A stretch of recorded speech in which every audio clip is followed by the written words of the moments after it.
Anteriormente, la doctora Monique Chalem les habló acerca de los medicamentos que se utilizan para el dolor de espalda crónico. Siempre que hablamos de medicamentos, debemos tener en cuenta sus efectos adversos, es decir, las posibles reacciones no deseables cuando tomamos un medicamento. Los efectos adversos son reacciones indeseables que pueden o no estar relacionadas con los mecanismos de acción de los medicamentos.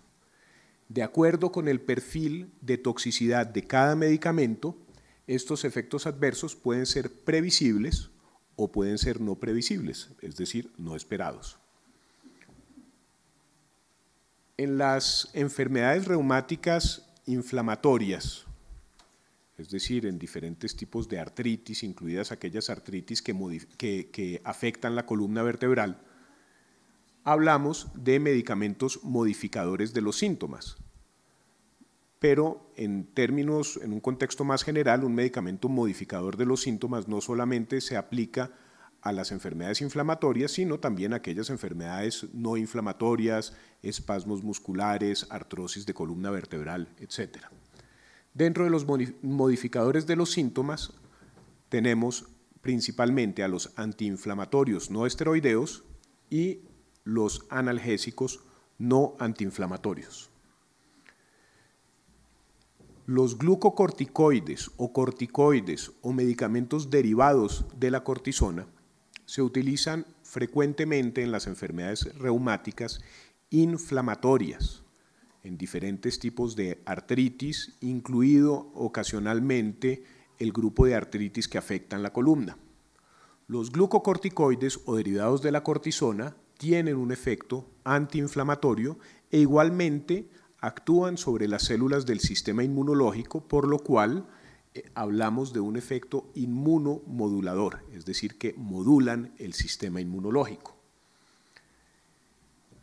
Igualmente, en las enfermedades inflamatorias de las articulaciones, hablamos de medicamentos modificadores de la enfermedad o medicamentos inmunomoduladores. Y aquí pues vemos una larga lista de medicamentos. A algunos de ustedes posiblemente algunos de estos nombres les son familiares. Volveremos un poco sobre este grupo de medicamentos más adelante.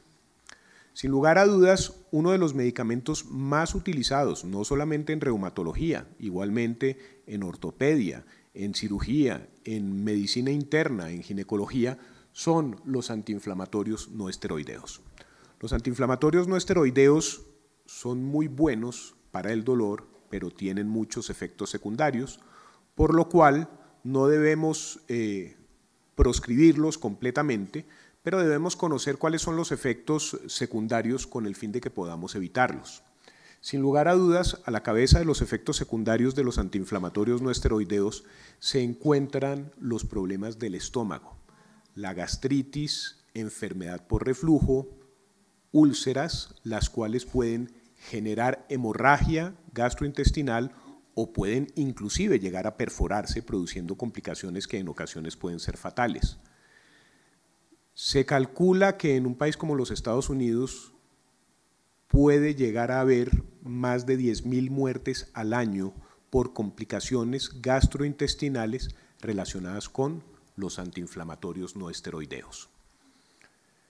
Igualmente, los antiinflamatorios no esteroideos pueden afectar el riñón, posiblemente utilizados a dosis bajas o moderadas y por tiempos cortos no produzcan mayor problema. Pero sin lugar a dudas, en un paciente que tiene un antecedente de una enfermedad renal, debemos evitar al máximo estos medicamentos. Igualmente hay que tener en cuenta que estos medicamentos utilizados a dosis altas y durante tiempos prolongados terminan afectando el riñón. La hipertensión arterial puede ser consecuencia del uso excesivo de estos medicamentos y debemos utilizarlos con especial precaución en los pacientes hipertensos que están en tratamiento para su hipertensión, pero en quienes el uso de estos medicamentos puede llegar a producir problemas en el control de la presión arterial. Se ha documentado más o menos en los últimos 15 años el efecto que el uso crónico de los antiinflamatorios no esteroideos tiene sobre el sistema cardiovascular. Hoy en día sabemos que el uso crónico de estos antiinflamatorios puede predisponer a infartos. De hecho, hay estudios muy interesantes que así lo demuestran. Esto nuevamente no quiere decir que no vamos a utilizarlos, pero vamos a tratar de utilizarlos cuando están indicados y de manera racional. Como cualquier otro medicamento pueden llegar a generar alergias, reacciones alérgicas que dependen mucho más del individuo. Igualmente, como son medicamentos que se metabolizan en el hígado, la gran mayoría de ellos pueden producir alteración en las pruebas de función del hígado. Igualmente, los antiinflamatorios, o la mayoría de ellos, afectan unas células que se llaman plaquetas, que son importantes en la coagulación de la sangre. Entonces puede haber pequeños problemas de la coagulación asociados con estos medicamentos, y algunas personas se quejan de retención de líquidos. Es decir, que las piernas se le hinchan o las manos se le hinchan cuando utilizan estos medicamentos. Los glucocorticoides o derivados de la cortisona. No olvidemos que la cortisona es una hormona, es decir, es una sustancia que nuestro cuerpo produce en unas pequeñas glándulas que se llaman glándulas suprarrenales. Los corticoides que tomamos son derivados sintéticos de esa hormona endógena, de esa hormona propia que se llama el cortisol. El exceso de cortisol o el exceso de corticoides puede producir aumento de peso, es lo que llamamos un síndrome de Cushing. Los glucocorticoides crónicamente pueden tener efectos sobre el hueso y son causa de osteoporosis. Los glucocorticoides, en la medida en que son una hormona que se produce en las suprarrenales, al ser administrados a los pacientes crónicamente, van a generar alteración en el funcionamiento de nuestras glándulas suprarrenales, por lo cual debemos siempre reducirlos. Cuando los vamos a suspender, no los podemos suspender abruptamente, sino debemos suspenderlos de manera progresiva para que nuestro organismo se vaya nuevamente acostumbrando a producir sus propios corticoides. Los corticoides aumentan el azúcar en la sangre, por lo cual deben ser utilizados con precaución, particularmente en personas diabéticas. Les mencionaba anteriormente que tiene efectos sobre las células del sistema inmunológico, por lo tanto pueden bajar las defensas, pueden producir aumento de la presión arterial igualmente, afectan el metabolismo del colesterol y los triglicéridos y generan problemas en la cicatrización. Para el control del dolor en las enfermedades reumáticas utilizamos no solamente los antiinflamatorios no esteroideos que les mencioné anteriormente, no solamente los corticoides, sino que utilizamos, de hecho, quizás más frecuentemente en algunas patologías, los analgésicos no antiinflamatorios. Los antiinflamatorios obviamente son también analgésicos, es decir, que quitan el dolor, pero hay un grupo de analgésicos que no tiene efecto antiinflamatorio o que tiene un mínimo efecto antiinflamatorio y por lo tanto hablamos de analgésicos no antiinflamatorios. Obviamente a la cabeza de este grupo se encuentra el acetaminofén, bien conocido por todos ustedes. El acetaminofén en general consideramos que es un medicamento muy seguro desde el punto de vista renal, desde el punto de vista del estómago, inclusive desde el punto de vista del hígado. Sin embargo, utilizado a dosis altas por tiempos prolongados puede producir afección del hígado, por lo cual se recomienda precaución en su uso crónico. Existen unos analgésicos que son los que llamaríamos derivados opiáceos sintéticos, es decir, derivados sintéticos del opio, como la codeína, como el tramadol, muy utilizados en el manejo del dolor crónico y que tienen múltiples efectos secundarios que vale la pena mencionar. Por ejemplo, el estreñimiento es algo muy frecuente con la codeína y el tramadol, por lo cual si vamos a tomar estos medicamentos de manera crónica, puede llegar a ser conveniente hacer modificaciones en la dieta con más fibra, con más verduras, con ciertas frutas, con el fin de evitar esta complicación. Igualmente, por la acción que tienen estos medicamentos en el sistema nervioso central, pueden producir somnolencia. Se menciona también efectos gastrointestinales como náuseas y vómito. En el caso particular de la codeína, aun cuando todos los derivados opiáceos pueden tener este efecto secundario, se mencionan dificultades para orinar. Recientemente se menciona con el uso crónico de codeína el riesgo de dependencia, Es decir, que en años recientes nos han dicho que la codeína, desde ese punto de vista, no es tan segura como creíamos anteriormente. Entonces, si bien es un analgésico que utilizamos crónicamente, debemos comenzar a explorar otras maneras de manejar el dolor en nuestros pacientes. La dipirona es un medicamento muy conocido, comercialmente se conoce, para la mayoría es conocido como Lisalgil. Puede producir vértigo, puede producir afección de las células de la sangre, por lo cual debe utilizarse con cierta precaución y evitarlo por tiempos prolongados. Y obviamente cualquier analgésico, al igual que los antiinflamatorios, puede llegar a generar alergias. Hay una serie de medicamentos, como les mencionaba anteriormente, que son los medicamentos modificadores de la artritis.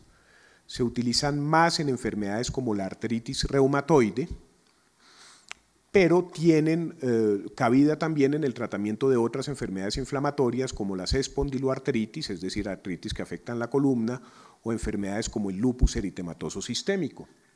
El metotrexate es uno de los medicamentos más utilizados en reumatología, es un medicamento que modula el sistema inmunológico y que tiene múltiples efectos secundarios. Se mencionan alteraciones del hígado, se menciona alteración en la producción de células de la sangre, generando anemia y generando disminución de los glóbulos blancos y por lo tanto predisponiendo a infecciones. Puede alterar ciertos epitelios, por lo tanto generar caída del cabello, generar problemas inflamatorios en la boca, úlceras orales. Son efectos que quizás no son muy graves, pero que sí son muy molestos. Y raramente se han mencionado cuadros de inflamación en los pulmones, lo que conocemos como neumonitis asociado al metotrexate. Es una complicación bastante rara, pero que es importante tener en cuenta para evitar dar el metotrexate en pacientes que tengan ciertos síntomas respiratorios.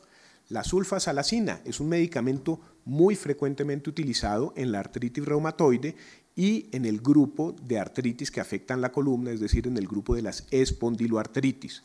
Se utilizan más que todo para las manifestaciones articulares periféricas, no tanto para los problemas de columna, pero sí para los problemas de codos, hombros, rodillas, etc.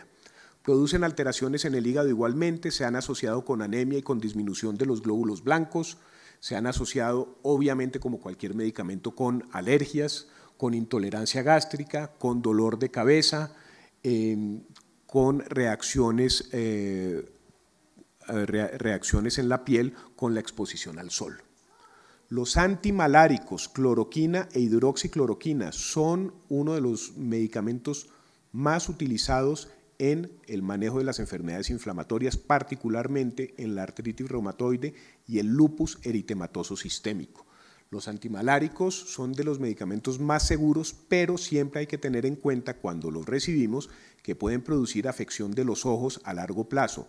Todo paciente que reciba antimaláricos debe contar anualmente, por lo menos una vez al año, con un chequeo donde un oftalmólogo para estar seguros que no hay afección de la retina con el uso de estos medicamentos. Puede producir otros efectos secundarios menos frecuentes, como el vértigo, pueden producir hipoacusia, es decir, alteración de la agudeza auditiva, por lo cual es importante tener en cuenta interrogar a los pacientes que reciben crónicamente estos medicamentos para estar seguros que no hay ciertos síntomas auditivos. La leflunomida es uno de los medicamentos también utilizados en las artritis, producen, al igual que el metotrexate, alteración en la producción de células de la sangre, pueden producir diarrea, pueden generar entonces predisposición a cuadros infecciosos, pueden igualmente producir alteración del hígado y alteración renal. Hay un grupo de medicamentos, un grupo grande de medicamentos que son los que conocemos como medicamentos biológicos. Se denominan así porque son medicamentos que han sido sintetizados, que han sido fabricados a partir de microorganismos o de células vivas. Por eso se llaman terapias biológicas. Dentro de las terapias biológicas hay un grupo de terapias biológicas que son los inhibidores del factor de necrosis tumoral, y lo menciono aquí porque en los pacientes con espondilitis anquilosante y con espondiloartritis, o sea, el grupo grande de las artritis que afectan la columna, los medicamentos dirigidos contra el factor de necrosis tumoral anti-TNF pueden ser utilizados como parte de las estrategias terapéuticas. Producen susceptibilidad a las infecciones, producen reactivación de la tuberculosis, pueden producir reacciones alérgicas, reacciones a la aplicación del medicamento de diversa índole, pueden generar inclusive otras enfermedades inmunológicas diferente de la enfermedad que buscamos tratar, y se interroga si estos medicamentos pueden predisponer a la aparición de ciertos tipos de cáncer. Nuevamente vuelvo y les digo, no es para que no utilicemos estos medicamentos, es para que conozcamos los posibles efectos secundarios de los medicamentos y sepamos qué hacer. Entonces, ¿cómo debemos vigilar los efectos adversos de los medicamentos? Debemos partir del principio que, por lo menos en la medicina alopática, la que practicamos quienes en el día de hoy les estamos hablando, cuando administramos un medicamento y buscamos un efecto terapéutico, sabemos que este efecto terapéutico va de la mano con unos potenciales efectos secundarios que debemos vigilar. Los antiinflamatorios no esteroideos, debemos realizar monitoría de la presión arterial, revisar las pruebas de función del hígado periódicamente, hacer pruebas de función renal y, según los síntomas que presente el paciente, hacer una endoscopia.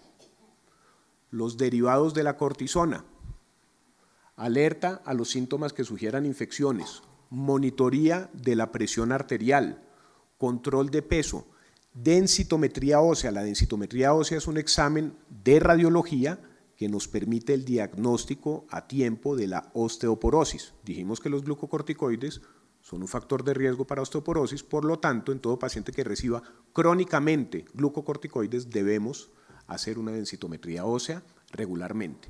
Y obviamente el control metabólico, azúcar en la sangre, colesterol, triglicéridos.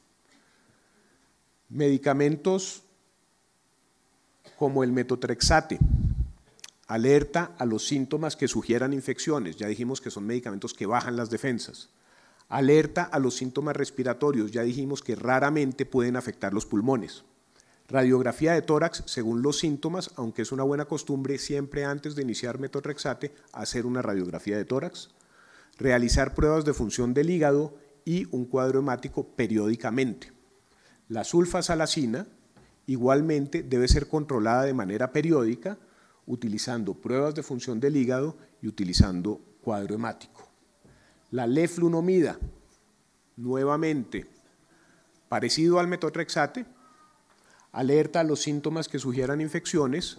Dijimos que la leflunomida con cierta frecuencia produce diarrea, por lo tanto debemos interrogar a los pacientes, sobre todo cuando el tratamiento está iniciando. Monitoría de la presión arterial, pruebas de función del hígado y cuadro hemático periódicamente. Medicamentos dirigidos contra el factor de necrosis tumoral.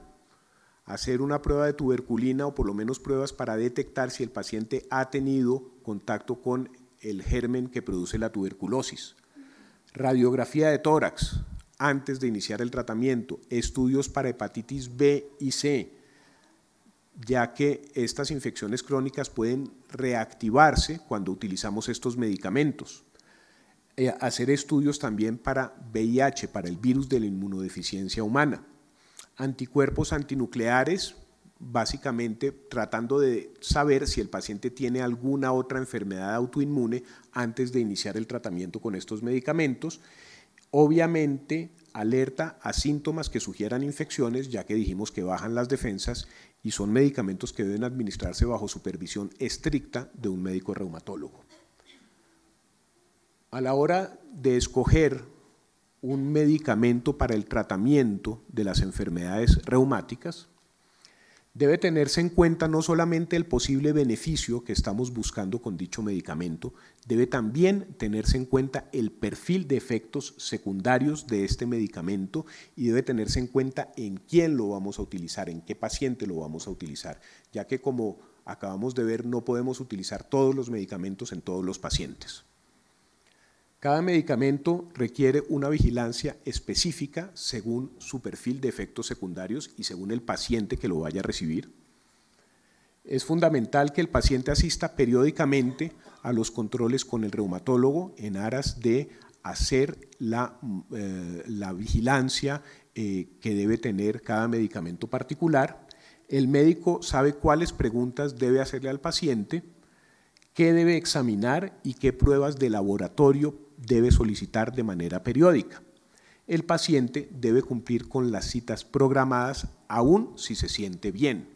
Muchas veces es más importante el seguimiento de los efectos adversos de los medicamentos que el seguimiento de la misma enfermedad. A veces estamos muy bien de nuestra artritis o de nuestra artrosis o del lupus, pero estamos recibiendo medicamentos que son altamente tóxicos y que ellos también son causa de enfermedad. El médico reumatólogo, a mi juicio, es quien mejor conoce los efectos adversos de los medicamentos que se prescriben en reumatología y es, por lo tanto, la persona idónea para vigilar estos tratamientos. Muchas gracias.